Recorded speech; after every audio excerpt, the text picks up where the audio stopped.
Hello बच्चों, let's see this question. The question says, of the following elements, which possess the highest electron affinity? यानी कि ये कह रहा है कि जो नीचे एलिमेंट दिए गए हैं उन एलिमेंट्स में से किसकी इलेक्ट्रॉन एफिनिटी अधिक है, हाईएस्ट है। तो हमें सबसे पहले इलेक्ट्रॉन एफिनिटी के बारे में जानना होगा। तो बेसिकली इलेक्ट्रॉन एफिनिटी क्या होती है कि किसी भी एलिमेंट का एक एक्सटर्नल इलेक्ट्रॉन एक्सेप्ट या गेन करने की टेंडेंसी होता है। तो इस दौरान क्या होता है कि एनर्जी रिलीज होती है। तो जितना ज़्यादा एनर्जी रिलीज होगा इलेक्ट्रॉन को गेन करने में, उस एलिमेंट की जो आयंसन इलेक्ट्रॉन एफिनिटी होगी वह अधिक हो जाएगी, और जिसका कम होगा उसका इलेक्ट्रॉन एफिनिटी कम हो जाएगा। तो अब हम यहाँ पर देखेंगे कि कौन से एलिमेंट का इलेक्ट्रॉन एफिनिटी अधिक है। तो इसके लिए हमें क्या करना होगा, कुछ फैक्टर को ध्यान रखना पड़ेगा। जैसे कि पहला एटॉमिक साइज, जिसका एटॉमिक साइज, उसके बाद में क्या होगा यहाँ पे न्यूक्लियर चार्ज। क्या होगा यहाँ पे न्यूक्लियर चार्ज। ये दो फैक्टर को हम लोग को ध्यान रखना पड़ेगा। तो यहाँ पे जो इतने भी एलिमेंट दिए हुए हैं, है ना, इन एलिमेंट के लिए हम लोग सजाते हैं अकॉर्डिंग टू पीरियोडिक टेबल। तो हमें क्या देखने को मिलता है यहाँ पे ऑक्सीजन, सल्फर, सेलेनियम। उसके बाद इधर से चलते हैं तो हमें क्या मिलता है, इधर नाइट्रोजन, फास्फोरस एंड आर्सेनिक। ये ट्रेंड है। तो हम लोग जानते हैं कि लेफ्ट से राइट की ओर जाते हैं तो साइज क्या होता है, डिक्रीज करता है, और टॉप से बॉटम की ओर आते हैं तो साइज मेरा क्या होता है, इंक्रीज करता है। यानी कि एटॉमिक साइज इंक्रीज करता है, इधर से मेरा एटॉमिक साइज डिक्रीज करता है। ठीक है। तो अब यहाँ पे हमें देखना होगा कि किसका जो इलेक्ट्रॉन एफिनिटी है वो अधिक होगा।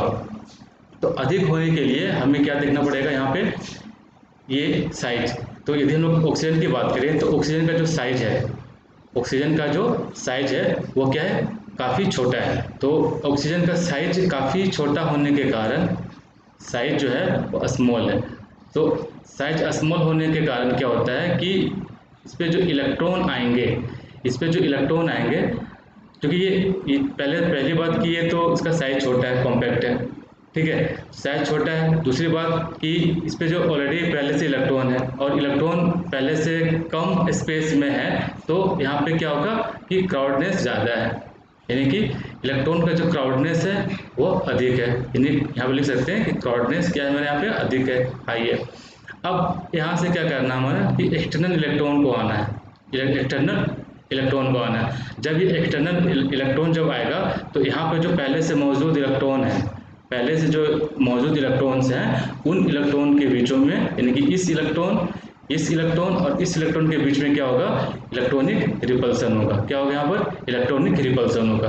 तो जब इलेक्ट्रॉनिक रिपल्सन होगा तो वहाँ पे ये इलेक्ट्रॉन इस सेल में नहीं आ पाएगा। यानी कि ऑक्सीजन जो है इलेक्ट्रॉन को एक्सेप्ट नहीं कर पाएगा। जब इलेक्ट्रॉन को एक्सेप्ट नहीं करेगा तो इसकी एनर्जी जो निकलेगी वो कम निकलेगी, और मेरा जो इलेक्ट्रॉन एफिनिटी है वह कम हो जाएगा। लेकिन यदि हम बात करें यहाँ पर सल्फर की, तो सल्फर का जो साइज होता है वह ऑक्सीजन से थोड़ा बड़ा होता है। तो उस हिसाब से क्या होगा कि जो इनकमिंग इलेक्ट्रॉन जो होंगे सल्फर में, जो इनकमिंग इलेक्ट्रॉन होंगे वो आसानी से आ पाएंगे, क्योंकि पहले तो इसका साइज बड़ा है। साइज बड़ा होने के कारण क्या हो रहा है, यहाँ पर क्राउडनेस कम हो रहा है। जब क्राउडनेस कम हो रहा है तो इलेक्ट्रॉन आसानी से अंदर आएंगे, यानी कि सल्फर जो है एक्सटर्नल इलेक्ट्रॉन को आसानी से एक्सेप्ट करेगा और इसकी जो इलेक्ट्रॉन एफिनिटी है वो हाई हो जाएगी। ठीक है। अब यहाँ पर आ रहा है सेलेनियम। चूंकि हमें पता है कि टॉप से बॉटम की ओर आते हैं तो इलेक्ट्रॉन एफिनिटी में क्या होता है, डिक्रीज कर जाता है। तो जैसे ही हम लोग सल्फर से नीचे आएंगे तो इसकी जो इलेक्ट्रॉन एफिनिटी है वो घट जाएगी। यानी कि ओवरऑल जो सबसे हाईएस्ट इलेक्ट्रॉन एफिनिटी होगी वह सल्फर ही होगी। Hope you understood it well. Best of luck.